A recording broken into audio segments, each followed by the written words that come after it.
On pense les connaître. Le sabre, le code d'honneur, le seppuku. Mais la vérité est beaucoup plus nuancée, humaine et parfois brutale.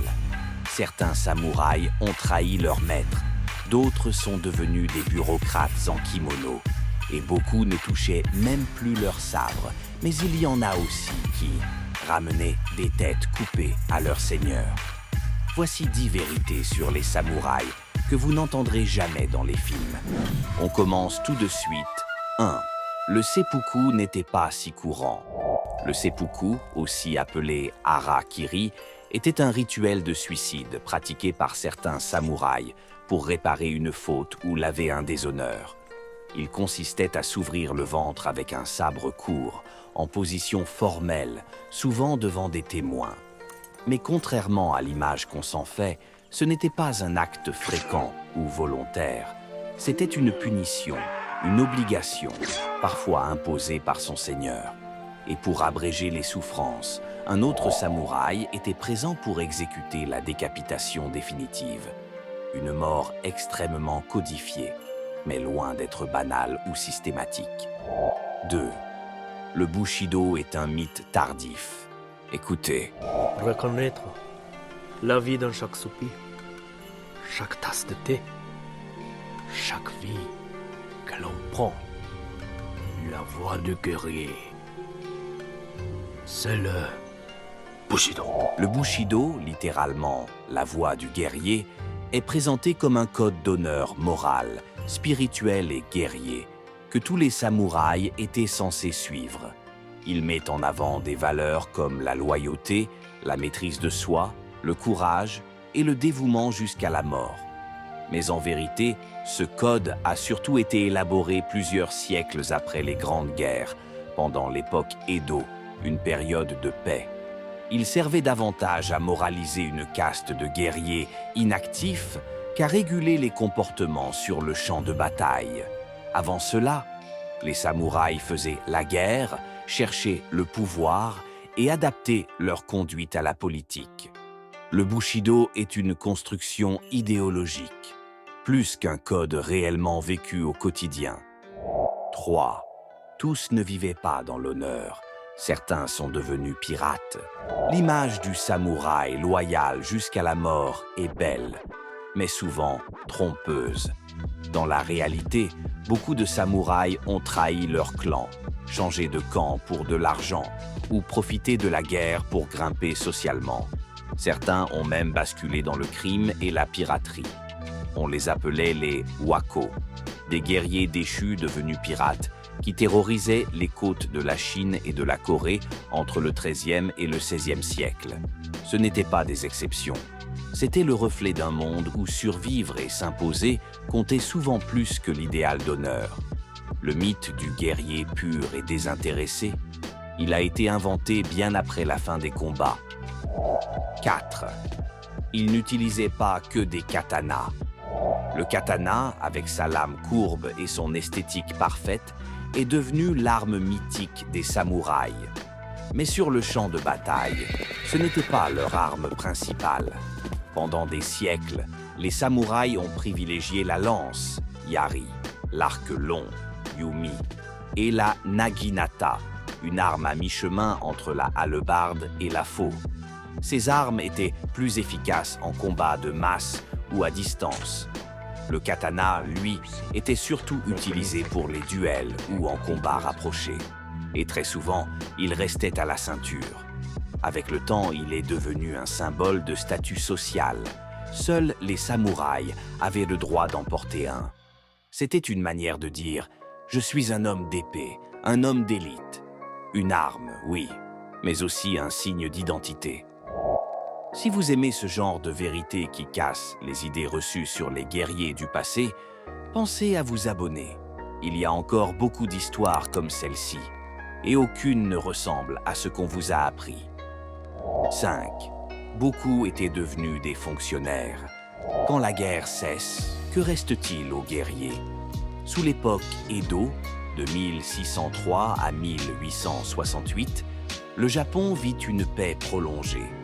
Privés de combat, de nombreux samouraïs sont relégués à des fonctions civiles, enseignants, percepteurs d'impôts, greffiers ou scribes administratifs. Ils conservent leur sabre, mais leur quotidien ressemble plus à celui d'un bureaucrate que d'un combattant. Certains sombrent dans la pauvreté, car leur pension héritée de l'ancien système féodal ne suffit plus à vivre.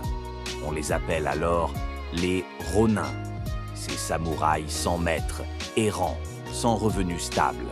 Certains cherchent à maintenir une apparence digne, tout en crevant littéralement de faim.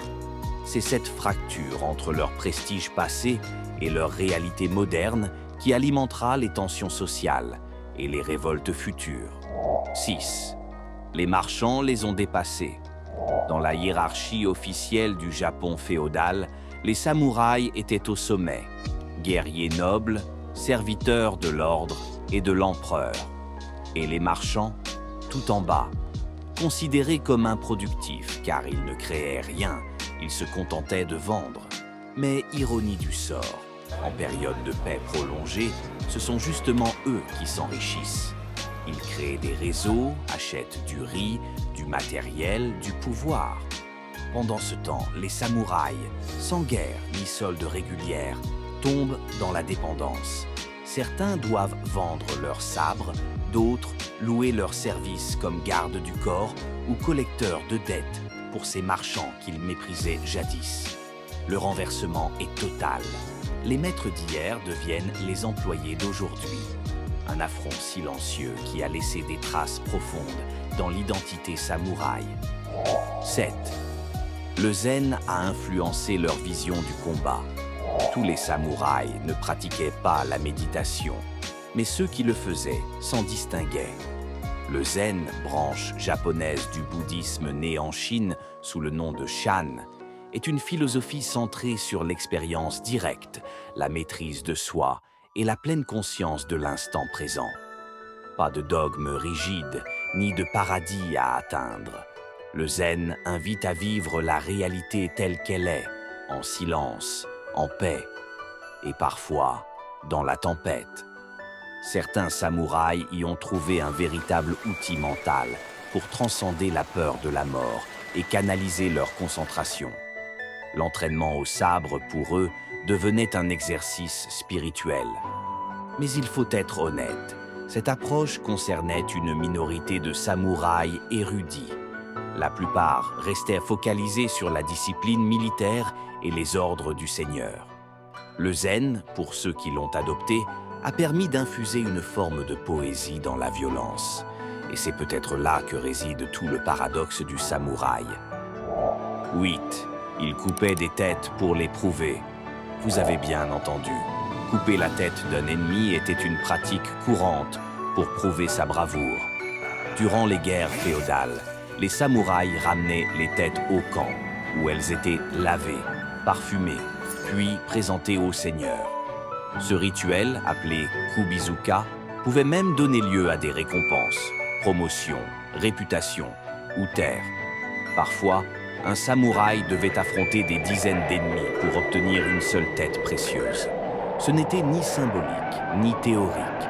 C'était la preuve physique du courage, brutal et codifié, bien loin de l'esthétique soignée des duels au clair de lune. 9. Les femmes samouraïs ont existé. Contrairement à ce qu'on pourrait croire, les femmes n'étaient pas absentes de l'art de la guerre au Japon féodal.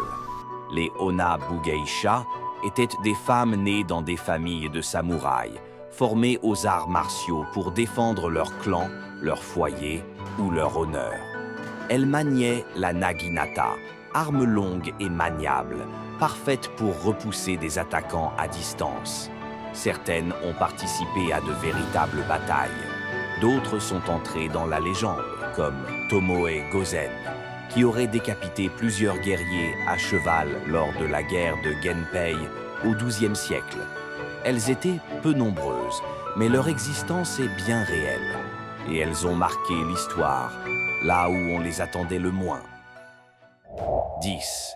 Leur fin a été brutale. Au XIXe siècle, tout s'accélère. Le Japon s'ouvre au monde. L'empereur reprend le pouvoir et le pays entre dans l'ère Meiji. Les privilèges des samouraïs sont supprimés un à un. Fin du droit de port du sabre, fin des rentes héréditaires et création d'une armée moderne ouverte à tous. Pour les samouraïs, c'est une humiliation. Certains acceptent la transition, mais d'autres refusent d'abandonner leur identité de guerrier et se soulèvent, déchirés entre leur loyauté au passé et la réalité d'un monde qui change. Le plus emblématique d'entre eux, Saigo Takamori, ancien conseiller impérial devenu rebelle, à la tête de la révolte de Satsuma en 1877.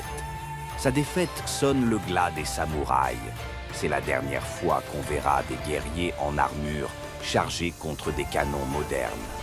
Son histoire a même inspiré le film Le Dernier Samouraï avec Tom Cruise, librement basé sur sa vie. Après cette révolte, les samouraïs sont dissous, absorbés, oubliés. Leurs sabres deviennent des objets d'art, leur code, une nostalgie, mais leur légende, plus vivante que jamais. Les samouraïs ont disparu, mais leur trace est gravée dans l'imaginaire collectif. Pas parce qu'ils ont survécu, mais parce qu'ils ont incarné une idée, celle de vivre avec honneur, même face à l'inévitable. Et peut-être que c'est ça, au fond, qui nous fascine chez eux.